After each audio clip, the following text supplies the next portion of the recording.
بسم اللہ الرحمن الرحیم۔ السلام علیکم محترم ناظرین۔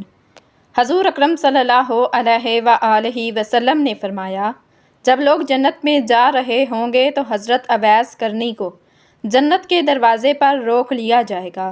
حضرت اویس کرنی رضی اللہ تعالی عنہ کون ہیں؟ اویس نام ہے، عامر کے بیٹے ہیں، مراد قبلہ ہے، کرن ان کی شاخ ہے اور یمن ان کی رہائش گاہ تھی۔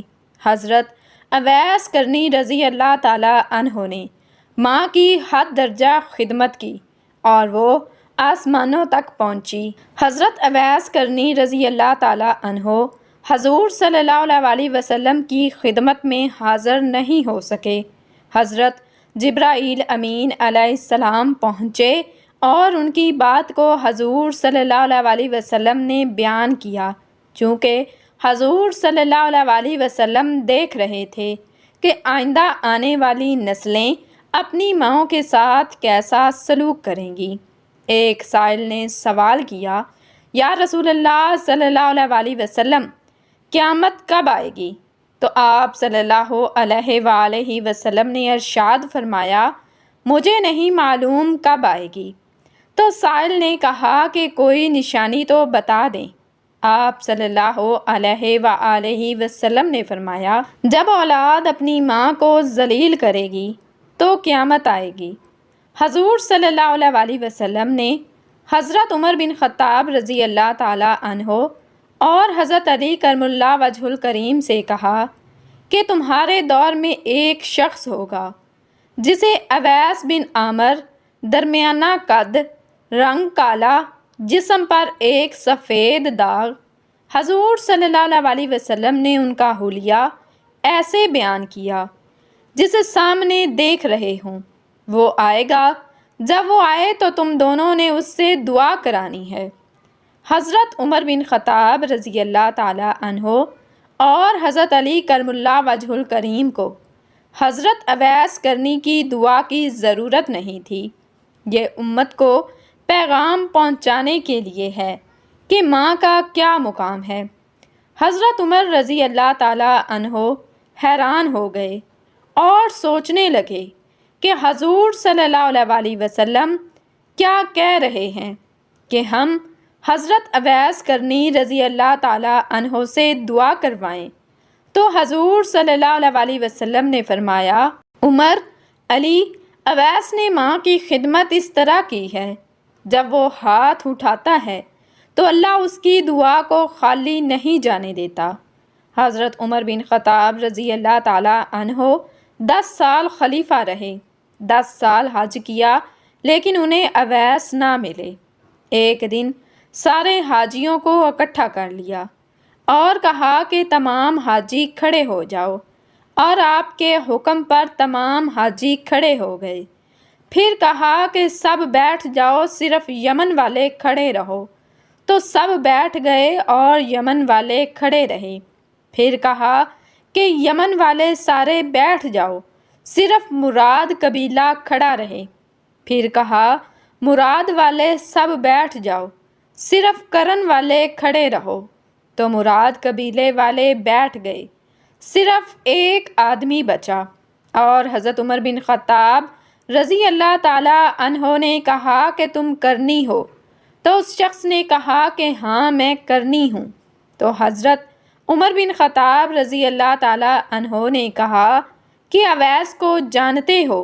تو اس شخص نے کہا کہ ہاں جانتا ہوں، میرے بھائی کا بیٹا ہے، میرا سگا بھتیجا ہے، اس کا دماغ ٹھیک نہیں، آپ کیوں پوچھ رہے ہیں؟ تو حضرت عمر بن خطاب رضی اللہ تعالی عنہ نے کہا کہ مجھے تو تیرا دماغ صحیح نہیں لگ رہا۔ آپ رضی اللہ تعالی عنہ نے پوچھا کدھر ہے؟ تو اس نے کہا کہ آیا ہوا ہے۔ پوچھا کہاں گیا ہے؟ تو اس نے کہا کہ وہ عرفات گیا ہے، اونٹ چرانے۔ آپ نے حضرت علی رضی اللہ تعالی عنہ کو ساتھ لیا اور عرفات کی دوڑ لگا دی۔ جب وہاں پہنچے تو دیکھا کہ حضرت اویس کرنی رضی اللہ تعالی عنہ درخت کے نیچے نماز پڑھ رہے ہیں اور اونٹ چاروں طرف چر رہے ہیں۔ یہ آ کر بیٹھ گئے اور حضرت اویس کرنی رضی اللہ تعالیٰ عنہ کی نماز ختم ہونے کا انتظار کرنے لگے۔ جب حضرت اویس رضی اللہ تعالیٰ عنہ نے محسوس کیا کہ 2 آدمی آ گئے ہیں تو انہوں نے نماز مختصر کر دی۔ سلام پھیرا تو حضرت عمر رضی اللہ تعالیٰ عنہ نے پوچھا، کون ہو بھائی؟ تو کہا، جی میں مزدور ہوں۔ اسے خبر نہیں کہ یہ کون ہے۔ تو حضرت عمر بن خطاب رضی اللہ تعالیٰ عنہ نے کہا کہ تیرا نام کیا ہے؟ تو حضرت اویس کرنی نے کہا کہ میرا نام اللہ کا بندہ ہے۔ تو حضرت عمر بن خطاب رضی اللہ تعالیٰ عنہ نے کہا کہ سارے ہی اللہ کے بندے ہیں، تیری ماں نے تیرا نام کیا رکھا ہے؟ تو حضرت اویس کرنی نے کہا کہ آپ کون ہیں؟ میری پوچھ گچھ کرنے والے۔ ان کا یہ کہنا تھا کہ حضرت علی رضی اللہ تعالیٰ عنہ نے کہا کہ اویس یہ امیر المومنین عمر بن خطاب رضی اللہ تعالیٰ عنہ ہیں اور میں ہوں علی بن ابی طالب۔ حضرت اویس رضی اللہ تعالیٰ عنہ کا یہ سننا تھا کہ وہ کانپنے لگے۔ کہا، جی میں معافی چاہتا ہوں، میں تو آپ کو پہچانتا ہی نہیں تھا، میں تو پہلی دفعہ آیا ہوں۔ تو حضرت عمر بن خطاب رضی اللہ تعالیٰ عنہ نے کہا کہ تو ہی اویس ہے؟ تو انہوں نے کہا کہ ہاں میں ہی اویس ہوں۔ حضرت عمر بن خطاب رضی اللہ تعالیٰ عنہ نے کہا کہ ہاتھ اٹھا اور ہمارے لیے دعا کر۔ وہ رونے لگے اور کہا کہ میں دعا کروں؟ آپ لوگ سردار اور میں نوکر، آپ کا میں آپ لوگوں کے لیے دعا کروں؟ تو حضرت عمر بن خطاب رضی اللہ تعالیٰ عنہ نے کہا کہ ہاں، اللہ کے ہاں نبی صلی اللہ علیہ وسلم نے فرمایا تھا کہ عمر اور علی جیسی ہستیوں کے لیے حضرت اویس رضی اللہ تعالیٰ عنہ کے ہاتھ اٹھوائے گئے۔ کس لیے؟ اس کے پیچھے جہاد نہیں، تبلیغ نہیں، تصوف نہیں، اس کے پیچھے ماں کی خدمت ہے۔ جب لوگ جنت میں جا رہے ہوں گے تو حضرت اویس کرنی بھی چلیں گے۔ اس وقت اللہ تعالیٰ فرمائیں گے کہ باقیوں کو جانے دو اور حضرت اویس کرنی کو روک لو۔ اس وقت حضرت اویس کرنی رضی اللہ تعالیٰ عنہ پریشان ہو جائیں گے اور کہیں گے کہ اے اللہ، آپ نے مجھے دروازے پر کیوں روک لیا؟ تو مجھ سے اس وقت اللہ تعالیٰ فرمائیں گے کہ پیچھے دیکھو۔ جب پیچھے دیکھیں گے تو پیچھے کروڑوں اربوں کی تعداد میں جہنمی کھڑے ہوں گے۔ تو اس وقت اللہ تعالیٰ فرمائے گا کہ اویس تیری ایک نیکی نے مجھے بہت خوش کیا ہے، ماں کی خدمت۔ تو انگلی کا اشارہ کر، جدھر جدھر تیری انگلی پھرتی جائے گی میں تیرے طفیل ان کو جنت میں داخل کر دوں گا۔ سبحان اللہ۔ حضور نبی کریم صلی اللہ علیہ وآلہ وسلم نے فرمایا، مجھ پر ایک ایسی آیت اتری جو کسی اور نبی پر سوائے حضرت سلیمان علیہ السلام کے نہیں اتری۔ وہ آیت بسم اللہ الرحمن الرحیم ہے۔ اللہ پاک کی لا ریب کتاب میں آیا ہے کہ حضرت سلیمان علیہ السلام نے اپنے خط کا آغاز اللہ پاک کے بابرکت نام سے ہی کیا تھا۔ اسی طرح حضرت موسیٰ علیہ السلام کی کشتی کی چلنے کے تذکرہ قرآن مجید میں کیا گیا تو اللہ پاک نے ارشاد فرمایا، اس میں سوار ہو جاؤ اللہ کے نام سے۔ گویا کسی بھی ایسے کام کا آغاز جو جائز ہو تو اللہ کا نام لینا اور اسے شروع کرنا انبیاء علیہ السلام کی سنت مبارکہ ہے۔ یوں اس کام میں برکت پیدا ہو جاتی ہے۔ جب حضور نبی کریم صلی اللہ علیہ وسلم کوئی کام کرتے تو اس کی ابتدا اللہ پاک کے بابرکت نام سے فرماتے۔ اس سے معلوم ہوتا ہے کہ بسم اللہ کس قدر اہمیت کی حامل ہے۔ اس لحاظ سے آپ کو عمل حاجات بتائیں گے، اس کی برکت سے اللہ پاک آپ کی ہر دعا کو قبول فرما دیں گے۔ بسم اللہ کے اعمال سے آپ چوری اور شیطانی اثرات اور اچانک موت سے محفوظ رہتے ہیں۔ اور اگر کوئی حاجت درپیش ہو، مثلاً ملازمت کا اصول، کاروبار، بے روزگار، شادی میں رکاوٹ، گھریلو ناچاکیوں کا خاتمہ، بے گناہ کی قید سے رہائی، ناجائز مقدمہ کا خاتمہ، قرضہ کی ادائیگی کے لیے اس عمل کو روزانہ خلوص نیت سے بجا لائیں۔ انشاءاللہ جو بھی حاجت ہوگی وہ پوری ہوگی۔ علامہ قرطبی رحمۃ اللہ علیہ نے بیان کیا ہے کہ کھانے پینے، ذبح کرنا، وضو کرنے، کشتی میں سوار ہونے، غرض ہر صحیح کام کرنے سے پہلے بسم اللہ پڑھنا مستحب ہے۔ لہٰذا جو شخص بسم اللہ 100 مرتبہ اس طرح پڑھے کہ ہر 10 پورا کرنے کے بعد درود پاک کم از کم 1 مرتبہ پڑھے اور اپنے مقصد کے لیے دعا مانگے، اللہ رب العزت اس کی ہر دعا کو قبول فرما لیں گے۔ بسم اللہ کے حروف کی تعداد 786 ہے۔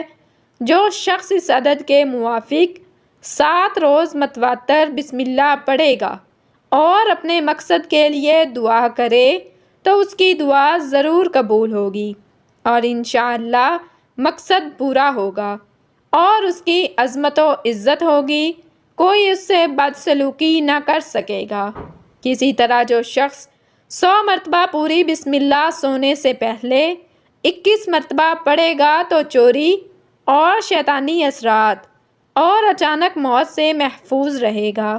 اسی طرح بزرگ دین بسم اللہ کو اول و آخر 11 مرتبہ درود پاک کے ساتھ 787 مرتبہ بعد نماز تہجد پڑھنے کا بتلاتے ہیں۔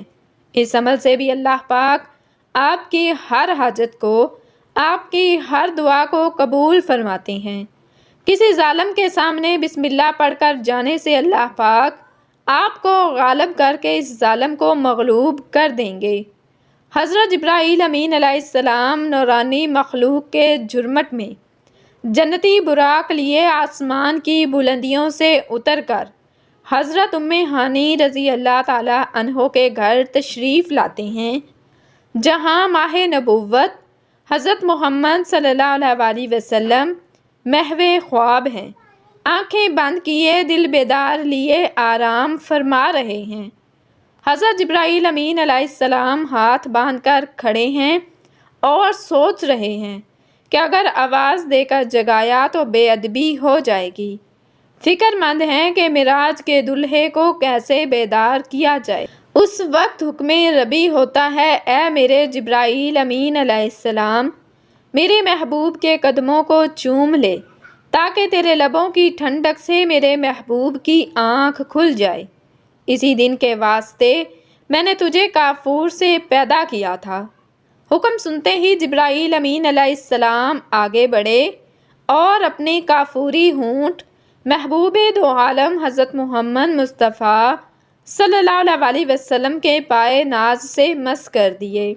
یہ منظر بھی کس قدر حسین ہوگا کہ جب جبرائیل امین علیہ السلام نے فخر کائنات حضرت محمد صلی اللہ علیہ وسلم کے قدموں کو بوسہ دیا، حضرت جبرائیل امین علیہ السلام کے ہونٹوں کی ٹھنڈک سے حضور نبی کریم صلی اللہ علیہ وسلم بیدار ہوتے ہیں اور دریافت کرتے ہیں، اے جبرائیل امین علیہ السلام کیسے آنا ہوا؟ عرض کرتے ہیں، یا رسول اللہ صلی اللہ علیہ وسلم، خدائے بزرگ و برتر کی طرف سے بلاوے کا پروانہ لے کر حاضر ہوا ہوں۔ یا رسول اللہ صلی اللہ علیہ وسلم، اللہ تعالیٰ آپ کی ملاقات کا مشتاق ہے۔ حضور نبی کریم صلی اللہ علیہ وسلم تشریف لے چلیے۔ زمین سے لے کر آسمانوں تک ساری گزرگاہوں پر مشتاق دید کا ہجوم ہاتھ باندھے کھڑا ہے۔ معراج نبوت میں یہ بات درج ہے۔ چنانچہ آپ نے سفر کی تیاری شروع کی۔ اس موقع پر حضرت جبرائیل امین علیہ السلام نے آپ کا سینہ مبارک چاک کیا اور دل کو دھویا۔ حضور نبی کریم صلی اللہ علیہ وسلم کا ارشاد گرامی ہے کہ میرے پاس ایک آنے والا آیا اور اس نے میرا سینہ چاک کیا۔ سینہ چاک کرنے کے بعد میرا دل نکالا، پھر میرے پاس ہونے کا ایک تشت لایا گیا جو ایمان و حکمت سے لبریز تھا۔ اس کے بعد میرے دل کو دھویا گیا، پھر وہ ایمان و حکمت سے لبریز ہو گیا۔ اس قلب کو سینہ اقدس میں اس کی جگہ پر رکھ دیا گیا۔ بخاری شریف کی جلد نمبر اول میں صفحہ نمبر 568 پر یہ بات درج ہے۔ مسلم شریف کی بات کی جائے تو جلد اول صفحہ نمبر 92 پر یہ بات ہے۔ مسلم شریف میں ہے کہ حضرت جبرائیل امین علیہ السلام نے سینہ چاک کرنے کے بعد قلب مبارک کو زمزم کے پانی سے دھویا اور سینہ مبارک میں رکھ کر سینہ بند کر دیا۔ حضرت جبرائیل امین علیہ السلام فرماتے ہیں کہ قلب ہر قسم کی کجی سے پاک اور بے عیب ہے، اور اس میں 2 آنکھیں ہیں جو دیکھتی ہیں اور 2 کان ہیں جو سنتے ہیں۔ یہ فتح الباری کی روایت ہے، جلد نمبر 13 صفحہ نمبر 610 پر۔ سینہ اقدس کے شق کیسے ہیں، جن میں ایک حکمت یہ ہے کہ جانے میں کئی حکمتیں ہیں کہ قلب اطہر میں ایسی قوت قدسیہ شامل ہو جائے جس سے آسمانوں پر تشریف لے جانے اور عالم سماوات کا مشاہدہ کرنے، بالخصوص دیدار الہی کرنے میں کوئی دقت اور دشواری پیش نہ آئے۔ پھر آپ صلی اللہ علیہ وسلم کے سر انور پر امامہ باندھا گیا۔ علامہ کاظمی رحمۃ اللہ علیہ فرماتے ہیں، شب معراج حضرت محمد مصطفیٰ صلی اللہ علیہ وسلم کو جو امامہ شریف پہنایا گیا، وہ امامہ مبارک حضرت آدم علیہ السلام کی پیدائش سے 7000 سال پہلے کا تیار کیا ہوا تھا۔ 40,000 ملائکہ اس کی تعظیم و تکریم کے لیے اس کے ارد گرد کھڑے تھے۔ حضرت جبرائیل امین علیہ السلام نے سرور کونین حضرت محمد صلی اللہ علیہ وسلم کو نور کی ایک چادر پہنائی، زمرد کی نالین مبارک پاؤں میں زیب تن فرمائی، یاقوت کا کمر بند باندھا۔ یہ بھی معراج النبوت صفحہ نمبر 601 پر درج ہے۔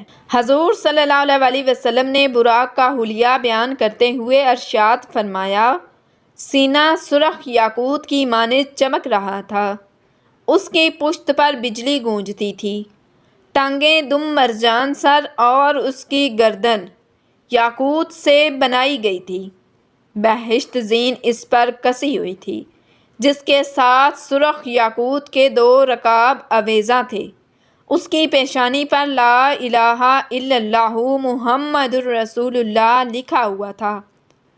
چند لمحوں کے بعد وہ وقت بھی آ گیا کہ سرور کونین حضرت محمد مصطفیٰ صلی اللہ علیہ وسلم براق پر تشریف فرما ہو گئے۔ حضرت جبرائیل امین علیہ السلام نے رکاب تھام لی، حضرت میکائیل علیہ السلام نے لگام پکڑ لی، حضرت اسرافیل علیہ السلام نے زین کو سنبھالا۔ حضرت امام کاظمی رحمۃ اللہ علیہ فرماتے ہیں، یہ معراج کی رات 80,000 فرشتے حضور صلی اللہ علیہ وسلم کے دائیں طرف اور 80,000 بائیں طرف تھے۔ فضا فرشتوں کی درود و سلام کی صداؤں سے گونج اٹھی اور آقا نامدار حضرت محمد مصطفیٰ صلی اللہ علیہ وسلم درود و سلام کی گونج میں سفر معراج کا آغاز فرماتے ہیں۔ اس واقعے کو قرآن مجید میں اللہ تعالیٰ نے اس طرح بیان فرمایا ہے کہ وہ ذات نقص اور کمزوری سے پاک ہے، جو رات کے تھوڑے سے حصے میں اپنے محبوب اور مقرب بندے کو مسجد حرام سے مسجد اقصیٰ تک لے گئی، جس کے گرد و نواح کو ہم نے بابرکت بنا دیا تاکہ ہم اس بندہ کامل کو اپنی نشانیاں دکھائیں۔ سورہ بنی اسرائیل کی یہ آیت کا ترجمہ بھی بیان کیا گیا ہے۔ آپ صلی اللہ علیہ وسلم نہایت شان و شوکت سے ملائکہ کے جلوس میں مسجد حرام سے مسجد اقصیٰ کی طرف روانہ ہوتے ہیں۔ یہ گھڑی کس قدر دل نواز تھی کہ جب مکان سے لامکان تک نور ہی نور پھیلا ہوا تھا، سواری بھی نور تو سوار بھی نور، باراتی بھی نور تو دلہا بھی نور، میزبان بھی نور تو مہمان بھی نور، نوریوں کی یہ نوری بارات فلک بوس پہاڑیوں، بے آب و بیاں ریگستانوں، گھنے جنگلوں، چٹیل میدانوں، سرسبز و شاداب وادیوں پر خطر ویرانیوں پر سے سفر کرتی ہوئی وادی بسا میں پہنچتی ہے جہاں بے شمار درخت ہیں۔ حضرت جبرائیل امین علیہ السلام عرض کرتے ہیں کہ حضور یہاں اتر کر 2 رکعت نفل ادا کیجیے۔ اللہ تعالیٰ سے دعا ہے کہ اللہ تعالیٰ ہمیں بہتر عمل کرنے کی توفیق عطا فرمائے، ہمارا خاتمہ ایمان پر فرمائے، آمین ثم آمین۔ ناظرین، کمنٹ باکس میں اللہ تعالیٰ کے 99 ناموں میں سے ایک نام ضرور ٹائپ کیجیے گا۔ جزاکم اللہ خیراً کثیرا۔